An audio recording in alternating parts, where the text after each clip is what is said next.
right. Good morning, everybody. Today is Friday. Yeah, it's Friday, January 5th, 2018. And this is Before the First Cup with Jules here on UCY.TV. Happy Friday, everyone. It is 2 degrees with light snow and a real feel of minus 23 here in upstate New York. They did cancel schools today. So where did we leave off yesterday? The show was titled Jim Duke and Leonard Ulrich, Blockchain and AI, Brain of the Beast.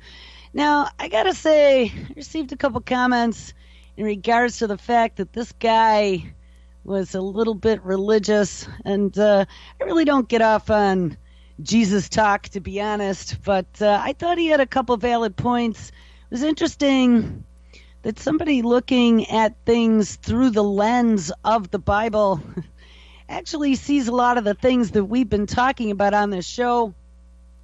And I'm not going to say this is all biblical stuff that's going on, but I got to tell you, when you look at the largeness of what is happening right now and the destructive potential of these disruptive technologies that are all rolling out at the very same time to turn our society on its head, you gotta really sit back and think about what that means for the future and what the future is going to look like. I think I've illustrated pretty well where this is headed.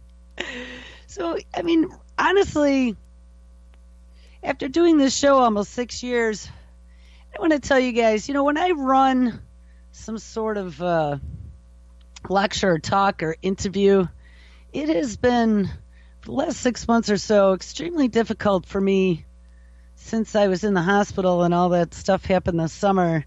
I've kept going just because of my sense of duty, but this has gotten to be a very large chore for me. You know, everybody was all excited that I didn't have any lasting effects, but one of the things that I've been noticing is that my natural ability that I always had to be able to multitask on a grand scale and juggle lots of balls to do lots of things all at the same time has been affected somewhat.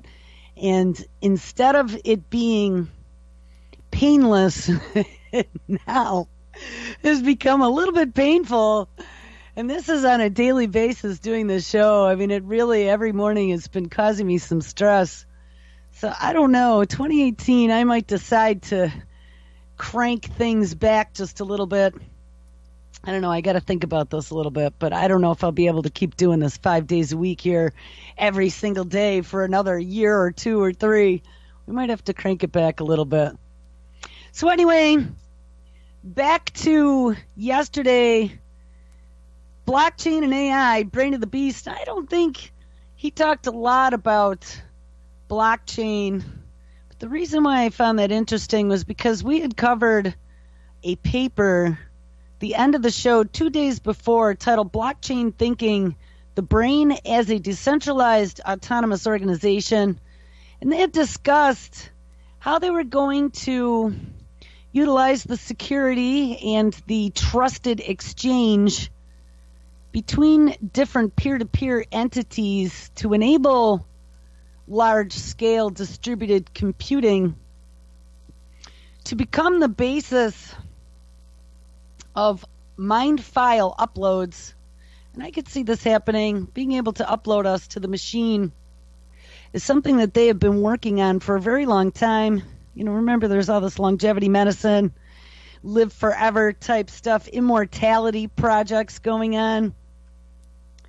But they are also trying to digitize biology. And you go to places like the Weiss Institute of Biologically Inspired Engineering, and you will see that very plainly.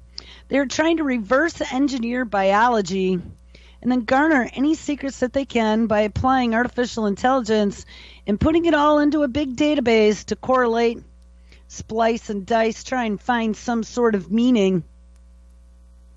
Someday, promising you the dangling carrot cure. Well, as we have all these technologies moving forward, of course we have 5G. 5G that is going to interconnect the Internet of Things. We also found out that there is another flavor of blockchain out there that's called IOTA. And I didn't pull up any stories about that, but Camille dropped me something this morning, a new one about IOTA going into partnership with Microsoft. And maybe there was a Samsung in there. I don't quite remember. But it was a blockchain built specifically for the Internet of Things to be able to interchange sensor data, biometrics, any type of data that you want to protect. You know, remember those pesky HIPAA regulations that Obama talked about? Well, don't worry about that because they've gotten around that with blockchain. But they have this interchange medium now with this IOTA blockchain that's going to allow all of the smart devices in your home to quietly and securely, wink, exchange information about you and send it up to the cloud. So, I was trying to figure out where to start today. I have some stuff that maybe isn't brand new, but it actually took me down a path with some newer stuff that came out just over the last few days. So here's a story out of Stratfor. I think I might have started this one the other day. This is just a few days ago, January 3rd, 2018. The promise and the threat of AI. High-level problem solving isn't for humans anymore, as computers gain speed and accomplish dazzling feats like defeating the world's masters at chess and Go, and some of the planet's brightest minds warn that human beings may find ourselves obsolete. Further, a kind of artificial intelligence race may come to dominate geopolitics, rewarding the owners of the best AI mining, the biggest pools of big data, and most likely, as a result of its sheer size, China. We've talked about that before. China's smart cities, like in Hangzhou, where they have analytics running and smart traffic patterns and predictive policing going on via the digital cameras and facial recognition and license plate readers and all the other things that we've talked about running in a big data center and calling out police if needed. Or consider another dire consequence as AI-driven robots replace more and more workers, from truck drivers to insurance adjusters, loan officers, and any number of other white-collar occupations. Unemployment will rise. And we've also talked about radiologists and neurologists and oncologists and things of that nature. And one of the other things in looking at blockchain that the guy that was interviewed yesterday was talking about, that Leonard Ulrich, was that in, let's say, a real estate transaction, right now you have attorneys, you have real estate agents, you have notary publics who are verifying your identity. You also have, I don't remember what they're called, the people who search the title search companies. And everybody gets their piece of that financial pie. Well, with something like blockchain, especially if you put like real estate transactions online where everybody has their trusted persona and they've been verified and it can't easily be changed, the system itself is always verifying that there are no changes in the chain. So you'll be able to have trusted transactions with no middleman involved. Think about what that's going to do. How many people do you know, friends that do real estate on the side, or friends that maybe had a real estate law degree and kind of do it on the weekends through a bank or something to get some extra cash, or have their own little business running out of the garage, out the back? You know, just think about that, guys. This is going to decimate whatever is left of middle America. Everything is going to go on, maybe not the chip, but in the cloud somewhere. So how will economies adjust? And should we imagine a utopia filled with gratifying leisure activities, or a feudal dystopia in which the wealthy elite hold the few precious jobs unsuitable for the computers? The stakes are high, but the terms of the debate run far, and they are confused. The recent advances in AI are impressive, but the future prospects for technology are truly amazing or frightening. Even so, between artificial intelligence and truly human intelligence lies a host of differences that much of the literature on the subject has failed to adequately address. In this column, I will try to sort fact from fiction. Thinking about thinking machines. So in a rich analogy of short essays, What to Think About Machines That Think, William Poundstone, author of Are You Smart Enough to Work at Google, begins with a quote from the computer science pioneer Edsger Decictra. I never heard of him. Quote, the question of whether machines can think is about as relevant as the question is whether submarines can swim. Both a whale and a submarine make forward progress through the water, but they do it in fundamentally different ways. And likewise, both thinking and computation can come up with similar-looking results, but the way they do it is fundamentally different. On the other hand, Freeman Dyson, the acclaimed physicist at Princeton's Institute for Advanced Study, dismisses the question. His is the shortest of all essays in the anthology, edited by John Brockman, which irrelevant details. It reads in full, I do not believe the machines that think exist or that they are likely to exist in the foreseeable future. If I am wrong, as I often am, any thoughts I might have about the question are irrelevant. Spoken like a good physicist, I'd say. I had a lot of physicist friends in college. That's pretty funny. Before being quite so dismissive, though, let's take a deeper look at what the alarmists like Jules are saying. By the end of this short essay, after all, Poundstone comes along, and having opened with this Dijkstra's apt aphorism about submarines that don't swim, Poundstone cautions on a cautionary note, quote, I think the notion of Frankensteinian AI, and that is AI that turns on its creators, is worth taking seriously, unquote. And so do I. So the dangers of ultra-intelligence. The case for concern is nothing new. Way back in 1965, British mathematician Irving Good wrote, quote, let an ultra-intelligent machine be defined as a machine that can far surpass all the intellectual activities of any man, however clever. Since the design of a machine is one of these intellectual activities, an ultra-intelligent machine could design even better machines, and then there would be unquestionably an intelligence explosion. The intelligence of man would be far left behind. Thus, the first ultra-intelligent machine is the last invention that man need ever make.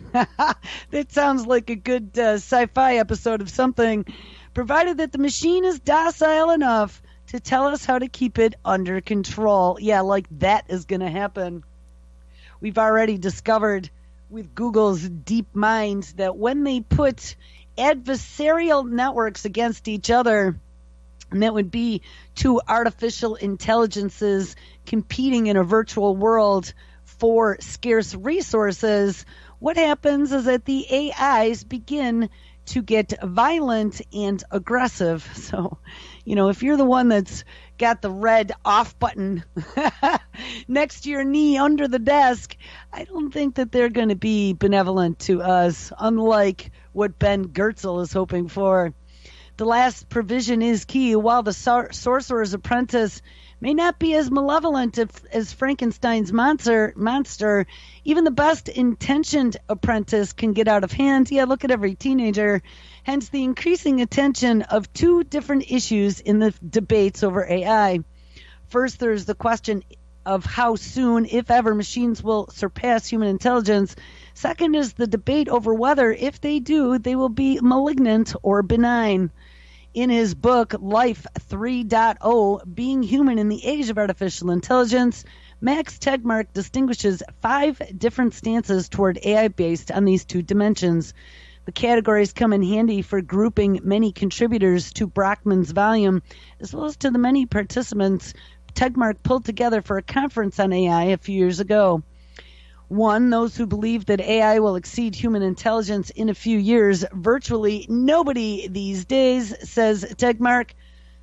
So don't worry about it, because it's not going to happen in the next 5 years.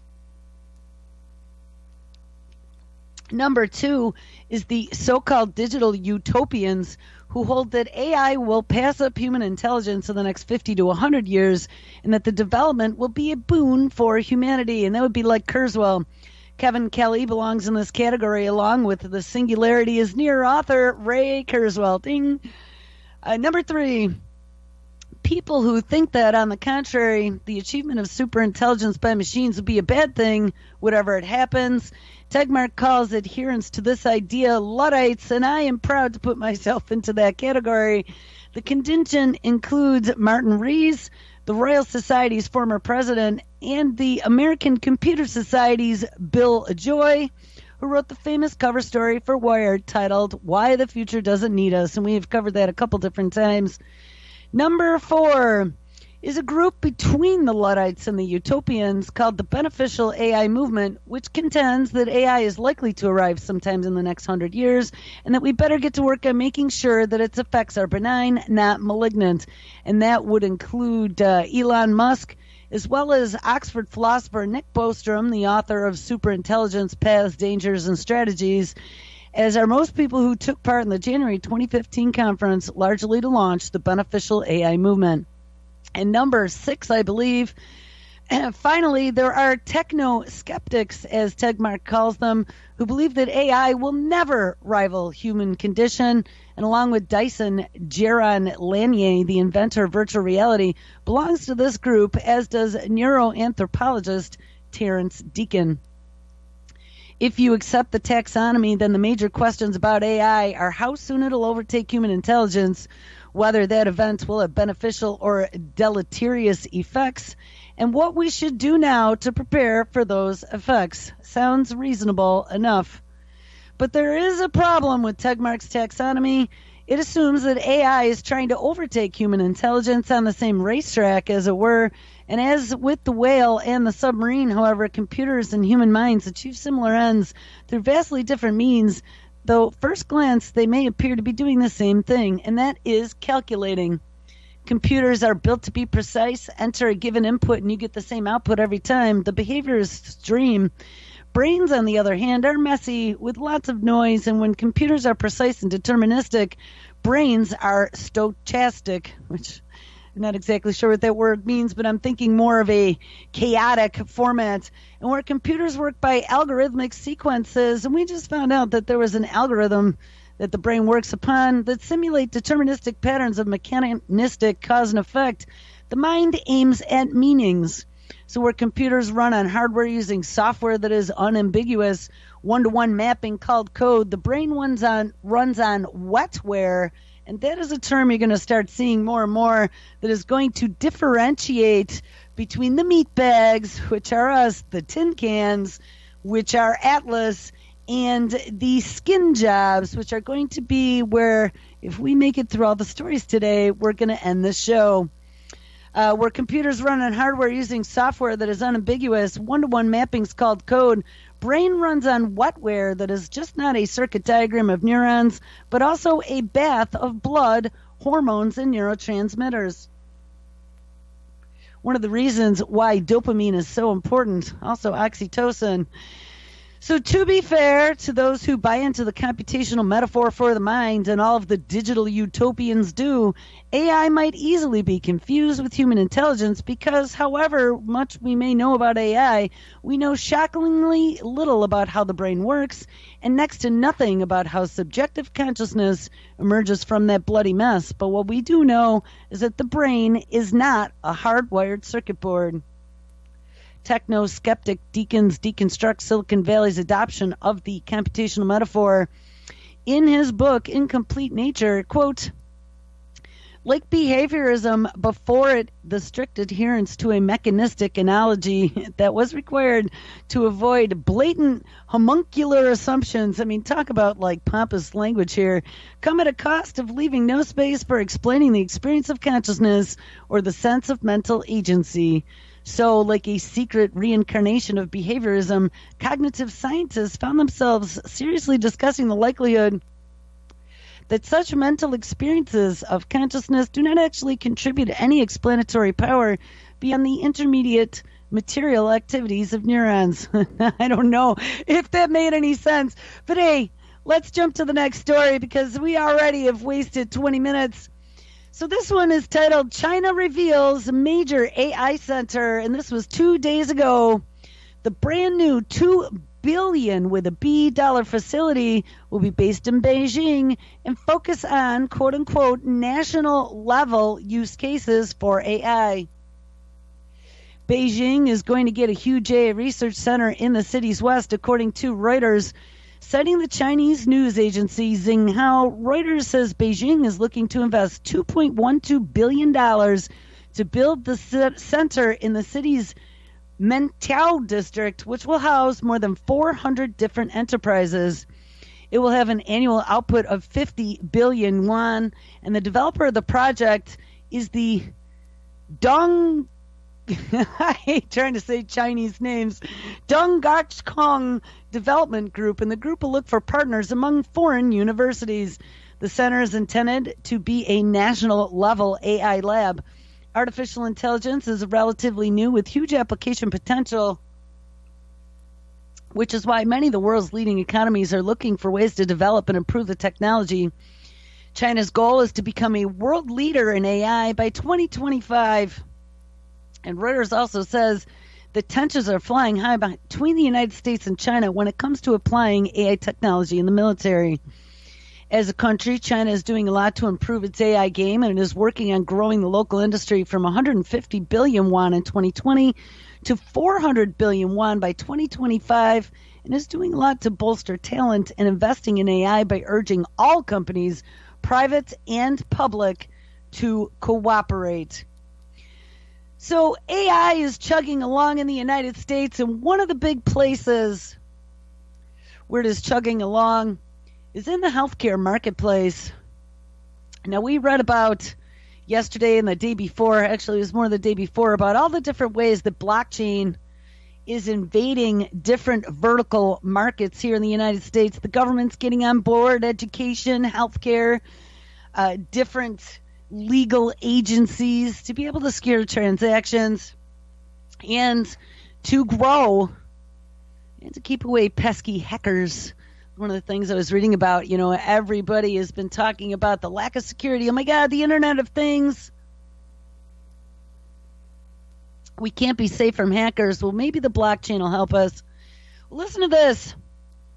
We also have all those pesky HIPAA regulations. We have the Internet of Things. We have things such as neural dust and all of these remote monitoring applications, Dr. Watson smartphones that are coming to alleviate our crisis that we have in healthcare and be able to provide you 24/7 monitoring so they can determine whether or not you're getting ill before it even happens.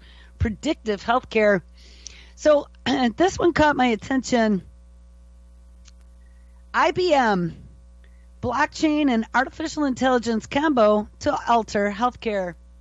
And I saw IBM was getting into the game big, and I thought they were working with some of the Ethereum product that we covered the other day. The combination of blockchain and artificial intelligence has a potential to completely overhaul healthcare in just a few short years. This was November 2nd, 2017. Combination of blockchain and AI could bring significant improvements to a healthcare sector plagued by interoperability problems and big data analytics shortfalls, says IBM Watson Health Chief Scientist Officer. And speaking at the Fast Company Innovation Festival in October, he announced that the company would be expanding its exploration of healthcare blockchain opportunities with a new partnership with the CDC, and the CDC has already been engaged in blockchain pilots around public health responses and crisis situations, and is looking to further its ability to define value-driven use cases for the technology.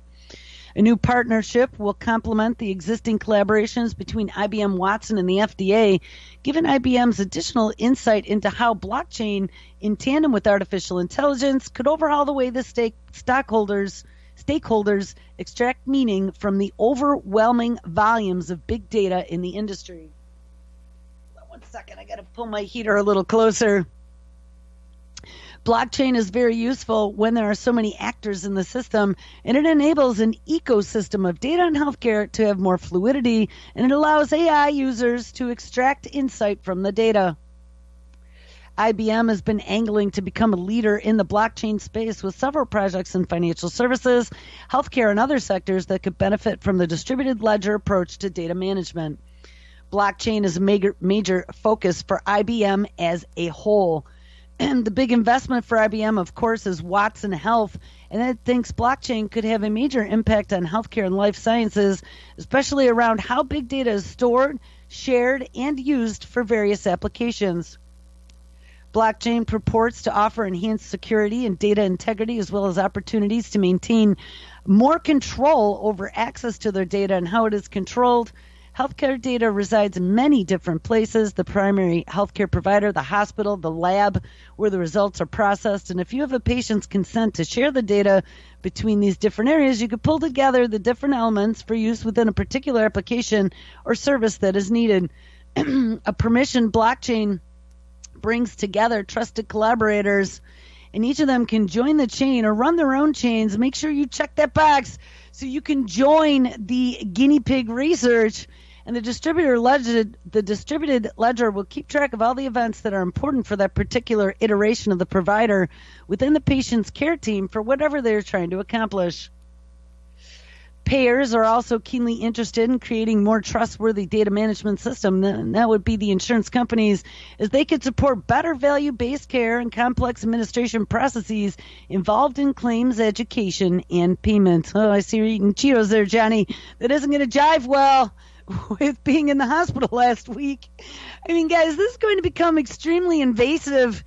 We have this 24/7 monitoring. Remember, that's what that IOTA blockchain was about. Was providing real-time streaming from smart devices that are in your environment to the blockchain so they can interact. And blockchain is one of the emerging technologies that could allow payers to programmatically throttle payments or incentives based on external data sources. So like, hey, you're going to have to pay an extra $200 if you eat that ice cream. Instead of adjusting payments through laborious administrative processes, he explained. And as long as you can provide an attestation that a certain best practice is being followed, look, you did not comply with the terms, you can create credits and debits in the provider's virtual wallet to provide incentives. And that is a fundamental redesign of what value transfers look like today.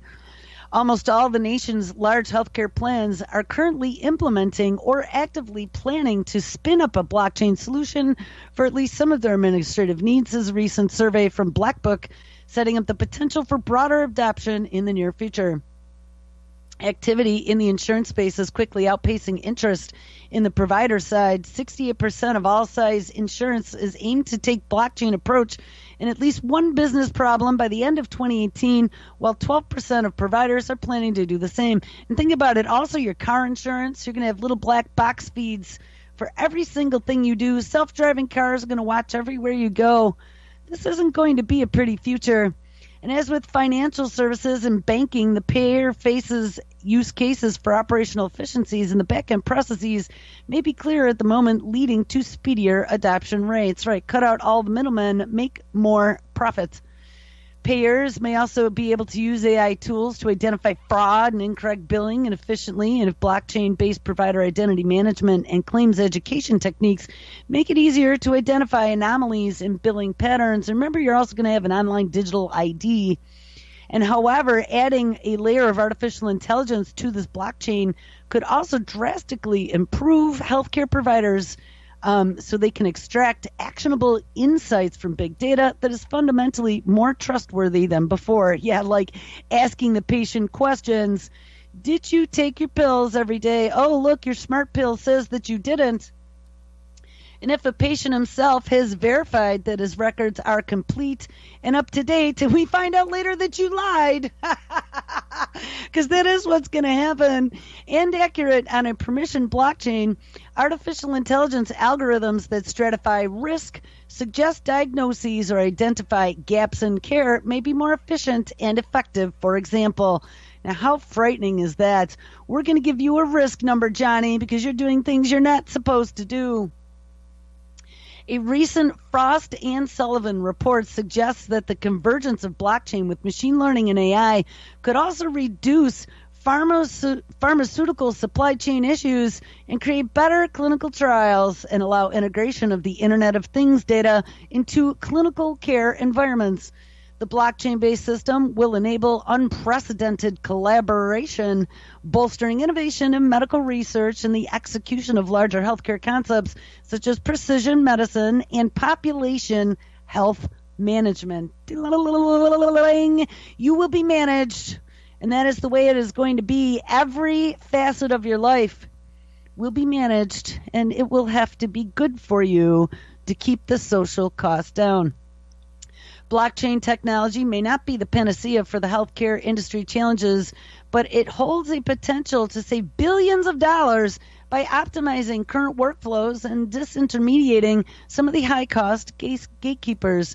The confluence of blockchain and artificial intelligence is not too far away, and by 2025, Frost and Sullivan expects that the healthcare industry will be deeply immersed in both the technologies across the payer, provider, and the pharmaceutical segments.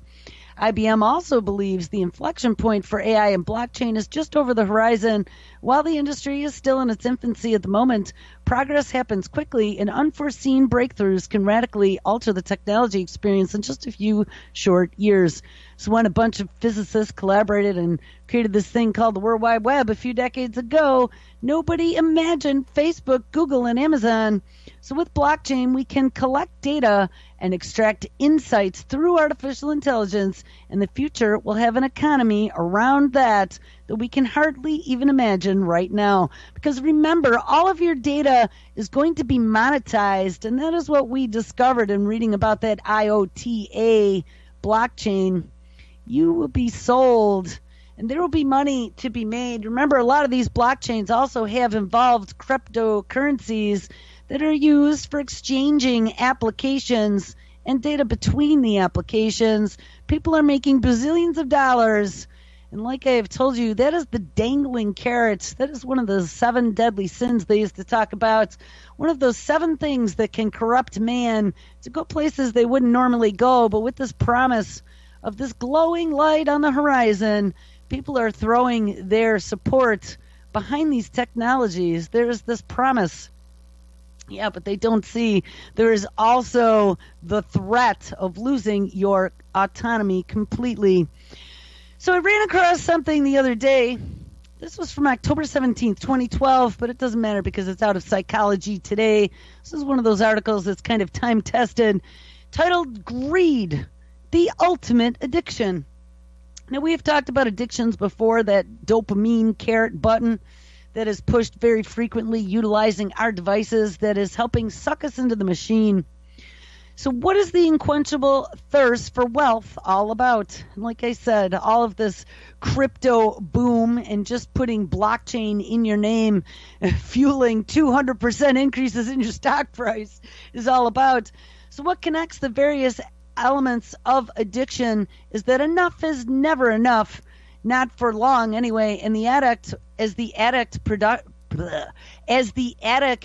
progresses, or rather regresses into their addiction, they derive sufficient gratification that they must constantly seek more and more of their drug of choice, and that is just like dopamine. So for more is the keyword of addiction, and it doesn't matter whether they are addicted to a substance, a relationship, or an activity. The ante for getting enough of the object of their craving must continually be raised. But of all the things that one might be addicted to, nothing tops the greed-laden pursuit of wealth in its audacity, manipulativeness, and gross insensitivity to the needs and feelings of others. Not to mention its extreme short-sighted, irresponsible covetousness. And remember, this is on the spectrum of psychopathy. We looked a lot at psychopathy in the past and how it is involved with this dopamine region of the brain and the lack of empathy. Ask a multimillionaire or billionaire so afflicted, and if you can find one willing to talk to you, and you will discover that their mega fortune quest really has no endpoint.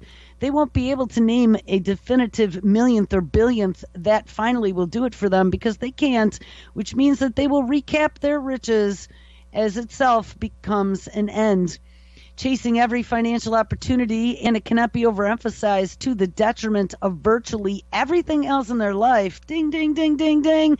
This is what the billionaires that run the planet do, has become their end all and be all. And for that, frankly, is where that dopamine is the master molecule of pleasure and motivation.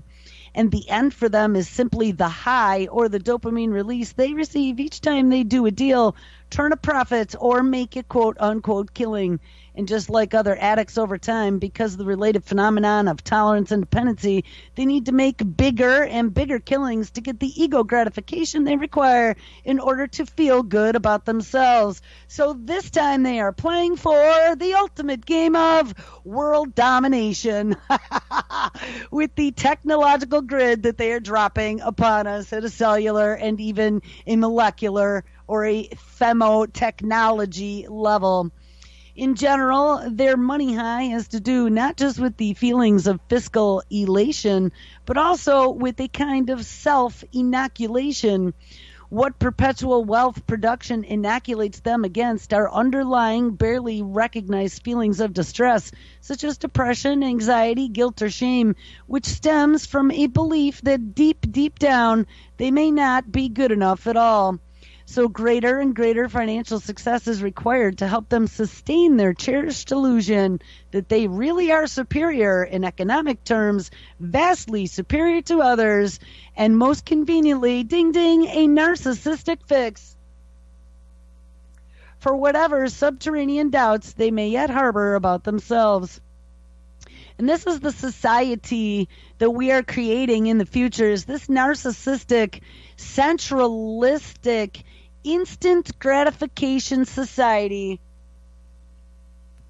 where you don't necessarily have to work for things anymore, because there will be a world of plenty in the future. And you can take advantage of data off of your fellow man and sell it to the machine as you are selling out humanity to make bazillions of dollars. So it should be stressed that whatever appetite they may have for their quote-unquote things, their indeterminable lust for making money really doesn't have much to do with tangible purchases, contrasted with spending addicts, which is a compulsion that drives such over-the-top consumers such as shopaholics into unimaginable debt, greed, or wealth addicts are hardly focused on depleting and dispersing their fortune, but on acquiring it and maintaining it, which is why this isn't going to work out well for us in the end. Unconsciously linking their fundamental human value to their financial worth is what drives their behavior to accumulating such wealth, and when they use it to acquire still more wealth, they feel as though they have been stripped of all their personal value when they give it away. And so it has been said that you never get enough of what you really want, and with people being addicted to pursuing wealth, their overwhelming, insatiable passion isn't about getting rich, but it's about getting richer and still richer. And it is unquestionable that this is not a virtuous cycle, but a markedly vicious one. And ultimately, their heart's desire, tragically unknown to them, isn't for wealth at all, but for love, emotional intimacy, unconditional acceptance, and self-acceptance, which they will never do, and rich, satisfying relationships, which they'll never get by being a tyrant. Regardless of how obscenely wealthy they may become, these are all things that, alas, cannot be purchased with money. That's why you need to just get back to simplicity. Get rid of all of the rat race. I lived in the rat race where it was always that dangling carrot that was motivating me to the next day. And I got to tell you, that motivating carrot, in the end, when you look back at it all, especially when you're faced with your own mortality, something in this last year I've had to do again, which will be my third or fourth time in the last decade or so, really begin to look at what is important and what is not, and what it all means. And it is not about the rat race or chasing that dangling carrot, because in the end, you can't take it with you. And that's the sucky part. You can't take it with you.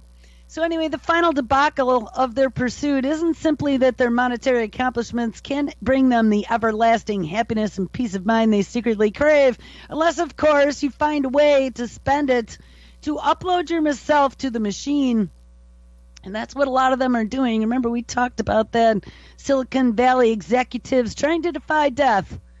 But it is that their futile quest generally causes all sorts of misfortunes to others, as well as making them guinea pigs and selling out humankind, as well as to our environment, which they blithely ignore, and to our nation, whose misregulated capitalistic system regrettably supports their ceaseless, avaricious ventures, as our lobbyists are up there making their own laws and getting things passed, such as the 21st Century Cures Act.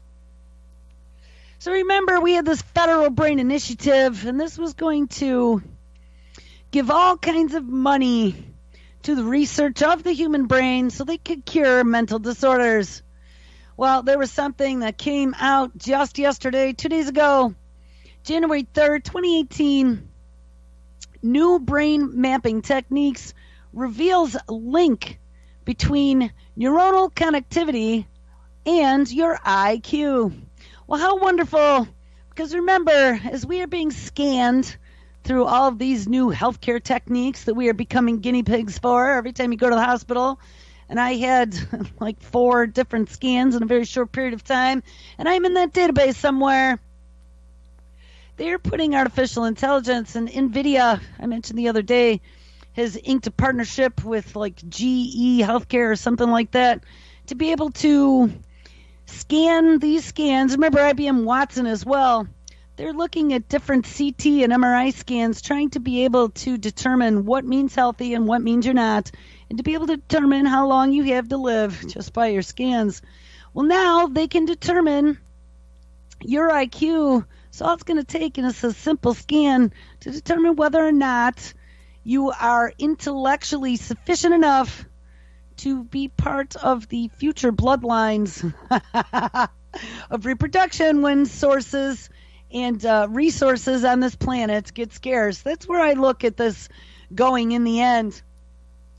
According to a team of researchers at the University of Cambridge and the National Institute of Health, a novel and comparatively simple technique that maps the wiring of the brain has indicated a relationship between how well a connected person's brain regions are and their intelligence. The study, which was published in the journal Neurons, suggests that it is possible to build a map of the connectome, which are the connections in the brain, by examining conventional brain scans obtained by fMRI. The scientists for the past few years have been making a concerted effort to map the connectome and to understand its associations with human behaviors like intelligence and mental health disorders. And they also want to find a way to replicate that in the machine and potentially put it on the blockchain. Current study uses a conventional 3T MRI scanner, where 3T stands for the strength of the magnetic field, to compare the brains of 296 typically developing adolescent participants. And the findings were validated via a cohort study, and that is another cohort study like the All of Us program, of another 124 participants.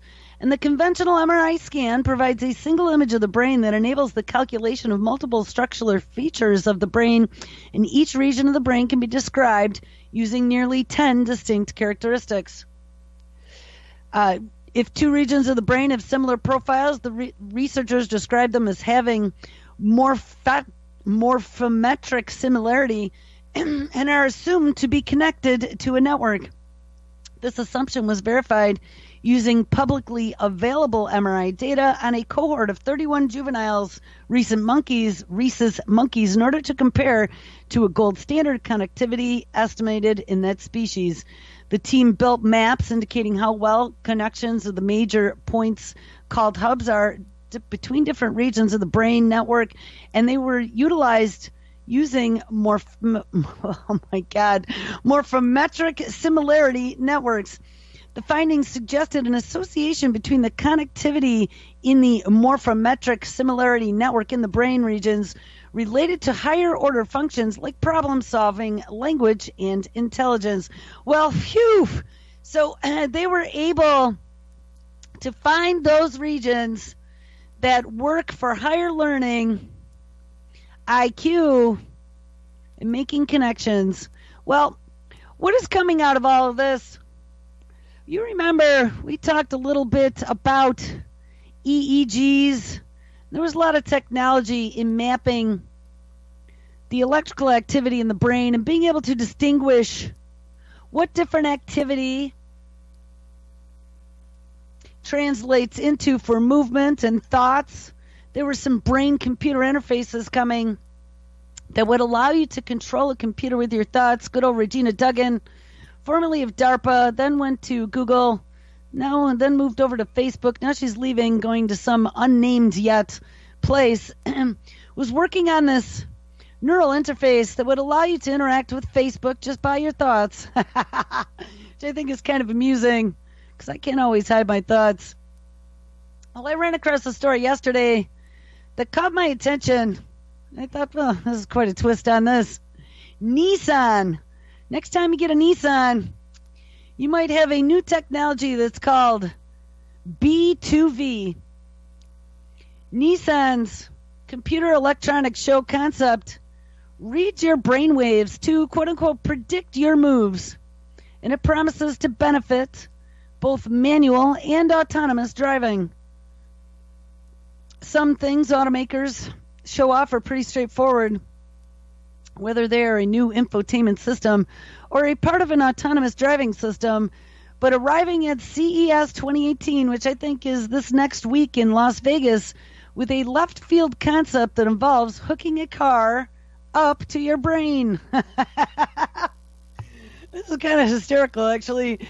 Nissan calls its concept the B2V, short for Brain 2 Vehicle. Utilizing specialized equipment designed just for this purpose, the technology can analyze a person's brainwaves to directly affect how a vehicle functions. For example, if the brain signal that is going to move your body so the vehicle speeds up or turns, the B2V system can initiate that movement earlier, technically enhancing your reaction time. Nissan claims that the car can take action up to a half second earlier rather than relying on the human movement alone. So you puny humans, you can't move fast enough. So if a vehicle were operating autonomously with the B2V tech, they could theoretically detect the human discomfort and adjust the vehicle's driving style. So they're going to give you that hypothetical brake pedal on the passenger seat and adjust the vehicle's driving style to put the passenger more at ease. It's going to give you an invisible steering wheel.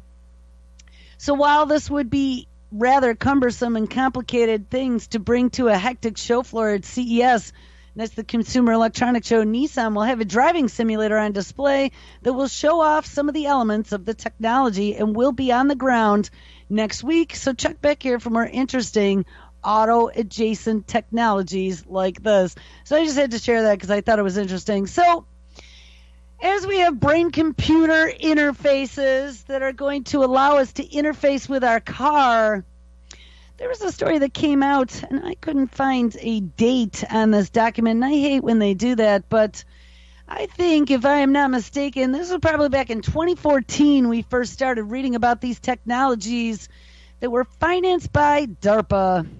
And this comes out of the Weiss Institute of Biologically Inspired Engineering, as we were talking about putting mind files on the blockchain and digitizing human thoughts. What about digitizing human bodies and biology? And this is where it gets a little frightening. Weiss Institute of Biologically Inspired Engineering, human organs on a chip, microchips lined in living human cells that could revolutionize drug development. And that would be for the pharmaceutical agencies and disease modeling, as well as your personalized medicine. Clinical studies take years to complete, and testing a single compound can cost more than $2 billion. So let's feel bad for the pharmaceutical industry. Meanwhile, innumerable animal lives are lost. So pull on your heartstrings. And the process often fails to predict human responses because traditional animal models often do not accurately mimic human pathophysiology. For these reasons, there is a broad need for alternative ways to model human diseases in vitro in order to accelerate the development of new drugs and advanced personalized medicine. So don't worry about the ethics of this. We are just going to create humans on a chip. Weiss Institute researchers and a multidisciplinary team of collaborators I love the way they put that, have engineered microchips that recapitulate the microarchitecture and living functions of human organs, including the lung, the intestine, the kidney, the skin, the bone marrow, and the blood-brain barrier. These microchips, called organs on a chip, offer a potential alternative to traditional animal testing. So we'll make all the greenies be quiet because we're just going to digitize humans. Shut up about it, because there are no ethical issues here. Each individual organ on a chip is composed of a clear, flexible polymer about the size of a computer memory stick that contains hollow artificial vasculature, and mechanical forces can be applied to mimic the physical microenvironment of living organisms. Organs, including breathing motions in a lung, or peristalsis-like deformations in the intestine. And because of these micro devices are translucent, they provide a, quote, literal window into the inner workings of human organs. With their ability to host and combine the different cells and tissue types making up human organs, organs on a chip present an ideal microenvironment to mimic human-specific pathophysiologies and enable molecular and cellular scale analysis and identification of new therapeutic targets within an organ level context in vitro. They even allow recreating therapeutically relevant interfaces like the blood-brain barrier, ding, ding, ding, ding, which has been engineered from human stem cells. Now remember, we found out they can engineer human stem cells to be any type of cell, including brain cells, from skin cells, using not only chemical cocktails to turn them into pluripotent stem cells, but also electromagnetism. So they can create human stem cells with novel differentiation methods to investigate drug pharmacokinetics and facilitate the discovery of new therapeutics. In another example, researchers are given the means to culture also a living microbiome for extended times in direct contact with living human intestinal cells to enable insight into how these microbes influence health and disease, or the modeling of infections with clinically relevant viruses to identify viral strategies and vulnerabilities. Yeah, why would they do that? You know, I just look at this and I think DARPA was part of the development of this. So, of course, yes, let's not only find out how to cure you, but how to kill you. It's always a double-edged sword. But to open up new possibilities to investigate how environmental factors like cigarette smoke can affect healthy tissue and physiology in individual patients has also shown in a smoking machine that precisely mimics human smoking behavior and its impact on the human lung airway functions. So what else have they been able to put on a chip? I'm starting to run out of time, and I still got like 8 stories here.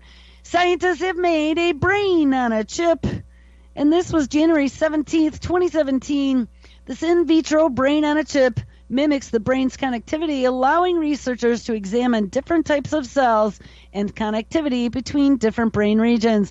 Now remember, they also created little mini brain balls utilizing brain stem cells, and they let them grow in a petri dish. And then we read they also implanted tiny little mini brains into mice, and to their surprise, or maybe to their horror, they grew not only nervous connections but vasculature to feed the little mini brain implanted inside of the rat or the mouse blood. Well, back to this brain on a chip. We have come a long way in our understanding of how the brain works, but the more we know about it, the more we realize we have much to learn. Artificial neural networks are complex, and the body's natural neural networks are even more so. However, we are making progress, and a team of researchers at Harvard University, you could have thunk it, may have just provided us with a better way to understand the brain. Using an in vitro brain on a chip that they designed to model the brain's connectivity, a team was able to extensively characterize the differences between neurons from different regions of the brain. The brain is so much more than individual neurons, and it is about different types of cells and the connectivity between different regions of the brain. And when modeling the brain, you need to recapitulate that connectivity because there are many different diseases that attack those different connections. They are affected, different regions are affected, and they can cause schizophrenia. And that's namely the oblongata, the hippocampus, and the prefrontal cortex. The team characterized each region in vitro in terms of the cell composition, protein expression, metabolism, and neural electrical activity. So I came across a story today, and this is what made me go back to those brains on a chip. This came out 2 days ago, January 3rd, 2018. A combination of neural and vascular models produces neurovascular tissue model. And this was developed by researchers in Keio University, Japan, and Harvard Medical School. They have constructed a 3D neurovascular tissue that combines neural and vascular models within a microfluidic system. Now, where have we read about microfluidic systems before? Well, that was in the body on a chip system. Researchers built a microfluidic chip, there you go, with compartments for neural cells and compartments for vascular cells, separated by a central portion filled with a specialized 3D biomaterial called a hydrogel. The hydrogel selected was a fibrin hydrogel hyaluronics mix, which the group found to crucially promote the growth of both neural and vascular cells. And I think this hydrogel was the same stuff that we read about a few weeks ago when they were talking about farming, literally farming brain cells and having them stay in that special pluripotent state. Maybe it was stem cells even, that special pluripotent state until they could turn them into what they needed for research, effectively replicating the 3D environment of the brain. This is advantageous over using plastic flasks, which fails to replicate the architecture of the physical properties of the brain and specific dimensions of the microfluidic device, which the researchers created, allowed for an interface between the vascular and the neural cells to develop between them so they can use them to study diseases and even drug screening.